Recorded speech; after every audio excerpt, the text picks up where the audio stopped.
Hi అండి, నమస్తే. నేను మీ Lakshmi Kamakshi. Welcome to our channel BLK Telugu logs. ఇదైతే మండే రోజుల చాలా పొద్దున్నే. ఈరోజు మామూలుగా మా వారైతే డ్యూటీకి వెళ్తారు కదా, డ్యూటీకి వెళ్తున్నాను అంటే ఇంట్లో 2 సొరకాయలు ఉన్నాయి చెట్టుకి. కొంచెం గోంగూర అది కోసి ఇవ్వమన్నారు, వాళ్ళ ఆఫీస్లో వాళ్ళకి ఇస్తానని చెప్పారు. అందుకని నన్ను కూడా ఎర్లీ మార్నింగే లేపేశారు. అందుకని పొద్దున్నే ముందు లేయంగానే ముగ్గేసేసి వాకిట్లోనే ఇంకా ఇవైతే హార్వెస్ట్ చేస్తూ ఉన్నాను. గోంగూర కొంచెం కోస్తూ ఉన్నాను, మిగతాది మళ్ళీ కోసేసి నేను పచ్చడి పెట్టాలంటానే ఉన్నాను కానీ అవడం లేదండి. ఇది కూడా ఈ మొక్కలన్నీ చాలా పాడైపోయాయండి గార్డెన్లోనే. ఇవన్నీ సరి చేసుకుంటా ఉన్నాను నేను. ఆ డే టైంలో దగ్గర ఒక 5 days మొక్కల్ని పట్టించుకోకపోయేసరికి చాలా పాడైపోయి ఉన్నాయి. అందులోనే ఈ ఎండలకి అసలు అవి విలవిల్లాడిపోతున్నాయండి. అప్పటికి నేను 2 పూట్ల వాటర్ పడతా ఉన్నాను మొక్కలకు కూడా, కానీ అసలు అల్లాడిపోతున్నాయి. విపరీతమైన ఎండలండి, అసలు వడగాల్పుల్లాగా వస్తున్నాయి. పరమటి గాలి అంటారు, మీకు ఐడియా ఉన్నదో లేదో. మా సైడ్ పల్లెల్లో అయితే ఎక్కువ తెలుస్తూ ఉంటుంది. ఎండాకాలం అంటే ఆ పరమటి గాలి అని వస్తుందండి. పరమటి సైడ్, వెస్ట్ సైడ్ నుంచి వస్తుంది. ఆ గాలి వచ్చినప్పుడు భయంకరంగా వేడి ఉక్కుపాత తట్టుకోలేమండి. చాలామంది వడదెబ్బ కూడా తగులుద్ది. అందువల్ల ఈ మొక్కల ప్రాణాలు ఎంతండి, చిన్ని ప్రాణాలు పాపం అల్లాడిపోతాయి. సరే, ఇంకా చాలా పొద్దున్నే ఇంక ఇవైతే కోసాను. ఒక సొరకాయ అయితే మనకు ఉంచుకొని ఆ సొరకాయ ఆ గోంగూర అయితే మా వారికి ఇచ్చి పంపించాను. ఆఫీస్లో వాళ్ళకి ఇస్తానంటే డ్యూటీకి వెళ్తా అక్కడ ఇచ్చేసి వెళ్దాంలే అనుకున్నారు, కానీ మా వారైతే వచ్చేసారు. ఈరోజు డ్యూటీ లేదు, మళ్ళీ వెంటనే 1 గంట లోపల 8 o'clock కల్లా వచ్చేసారు. ఇది 7 లోపలే వెళ్ళారు. సరే, నేను ఇంక ఈ లోపల ఇంట్లో పని కొంచెం గార్డెన్లోనే కొంచెం చేంజ్ చేశాను అనమాట. అక్కడ టేబుల్ రోజా మొక్కలు అవి ఉన్నాయి కదా, అవన్నీ కొన్ని కుండీలకి మార్చాను. టీ అయ్యి పెట్టుకున్నాక అంటే టీ మా వారే మార్నింగ్ పెట్టేసి వెళ్ళారు.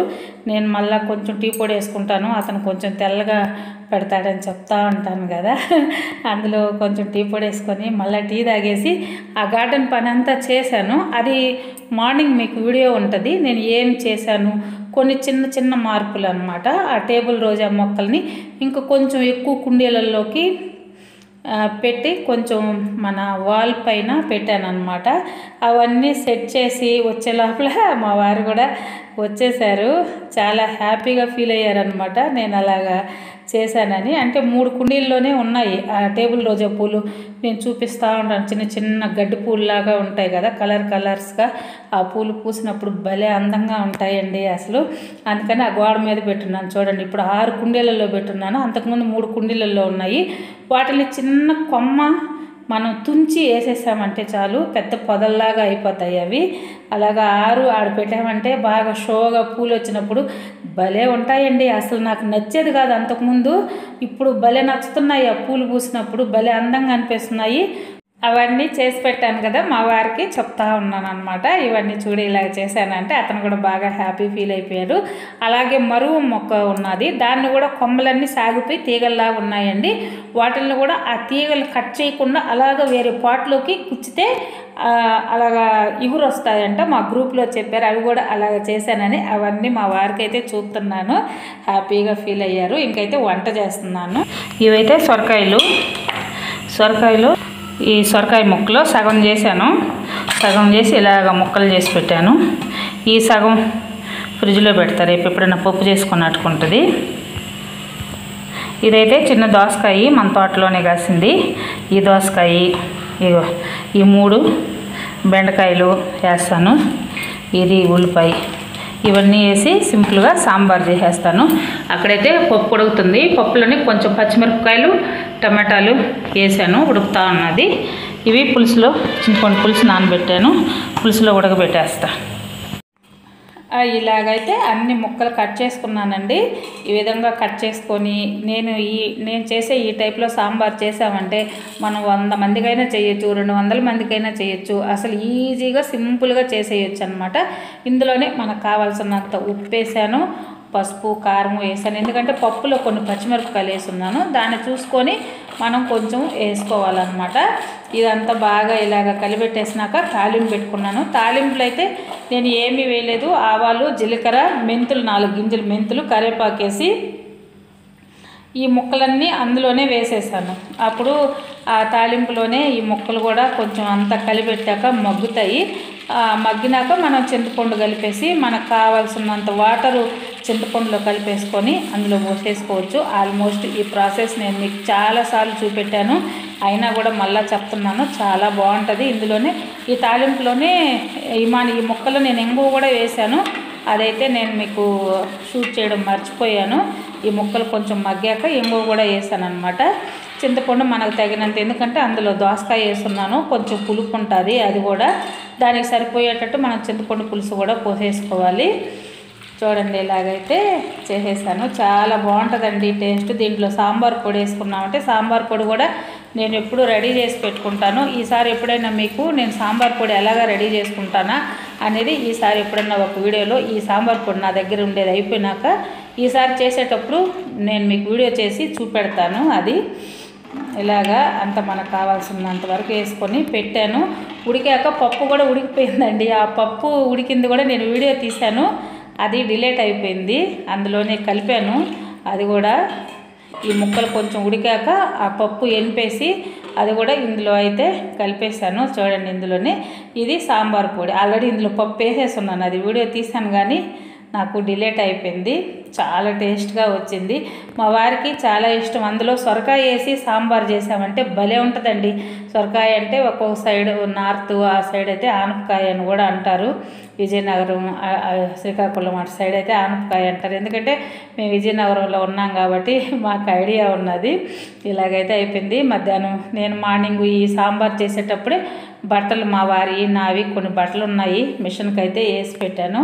అవి కూడా మిషను ఉతికేసింది. అసలు చెప్పాను కదా, ఎండ గాలి అండి. బట్టలు వేసినా కానీ గాలికైతే అసలు ఒక్క నిమిషం నిలవడం లేదు. నా దగ్గర నేను ఇన్ని కొంటాను కానీ ఆ బట్టలకి వేసే క్లిప్పులు అయితే మర్చిపోతానండి. ప్రతిసారి బజార్కి వెళ్ళినప్పుడల్లా అనుకుంటాను ఏదో మర్చిపోయాను అనుకుంటాను. వీటికి క్లిప్పులు వేసుకుంటాం కదా, మామూలుగా ఇప్పుడు వరకు అంటే మనకేమంత అవసరం లే. ఈ సందులోనే అంత ఎక్కువ గాలి వచ్చేది లేదు. నా ఈ 2 జతలు 3 జతలు ఉంటాయి అనుకుంటా ఉన్నాను. కానీ ఇప్పుడు ఈ పరమట గాలికి మాత్రం బట్టలు నిలవడం లే. ఇలాగ గాలికి అయితే ఎగిరిపోతూ ఉన్నాయి. చూడండి, ఇది 2:30 అలాగైంది. నేను మర్చిపోయాను మిషన్కి వేసింది, అది ఉతికేసి నాకు కూడా మర్చిపోయి అప్పుడు గుర్తొచ్చింది. అబ్బా, అప్పుడు వచ్చి ఇంట్లో నుంచి వచ్చి బట్టలు ఆరేస్తుంటే మనము కట్లు పొయ్యి మండుతూ ఉంటే పక్కన ఉంటే మనకు సెగ ఎలా కొడుతుంది, అలాగ కొట్టేసిందండి. అంత ఎండలు ఉన్నాయి. 45 డిగ్రీలు ఉన్నది మాకు నెల్లూరులో అయితే చెప్తున్నారు. వడగాల్పులు ఉన్నాయంట చాలా దగ్గర. ఎండలకి చాలా జాగ్రత్తగా ఉండండి. అప్పుడప్పుడు కొంచెం నిమ్మకాయ నీళ్ళు అలాంటివి అయితే తాగుతూ ఉండండి, మజ్జిగ అలాంటివి తాగేవాళ్ళు. ఇదైతే ఈవినింగ్ 5 o'clock అయింది. 5 o'clock అప్పుడు కొంచెంసేపు పడుకున్నాం మధ్యాహ్నము. ఇంకా 5కి టీ పెడతా ఉన్నాను. మా వారు ఉంటే 5కే పెట్టేసేయమంటారు టీ. నేనైతే 6 దాకా కూడా టీ తాగనండి. ఈ సెగలకి అసలు తాగాలని కూడా నాకు అనిపించదు. కానీ మా వారు మాత్రం పెట్టేయమంటారు. నేను చక్కెర కూడా ఇందులోనే టీలోనే వేస్తాను. మామూలుగా అయిపోయి ఉండింది, అందుకని కొంచెమే ఉన్నది.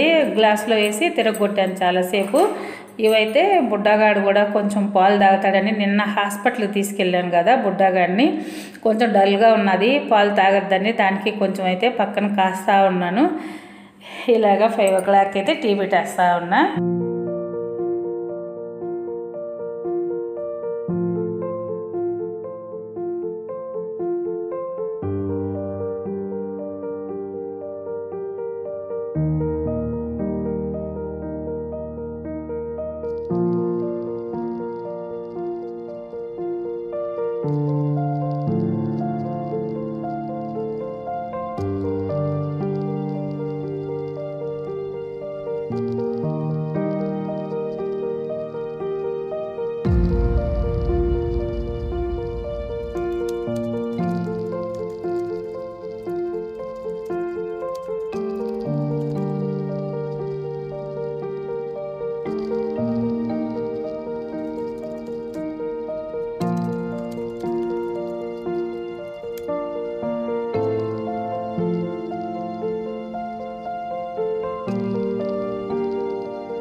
ఇంకా ఇదైతే నైట్ 8:30 ఆ టైంలో అన్నం అయితే వండలేదండి. మా వారు ఉన్నారు కదా, దోశలు పోయమన్నారు. సాంబార్లోకి అయితే దోశలు చాలా బాగుంటుంది.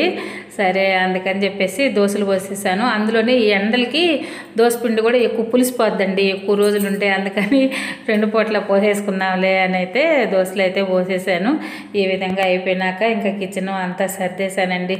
ఇదండి ఈరోజు వీడియో అయితే. ఈ వీడియో కానీ మీకు నచ్చినట్టయితే తప్పకుండా లైక్ చేయండి, షేర్ చేయండి, సబ్స్క్రైబ్ చేయండి. థ్యాంక్ యూ అండి. బాయ్.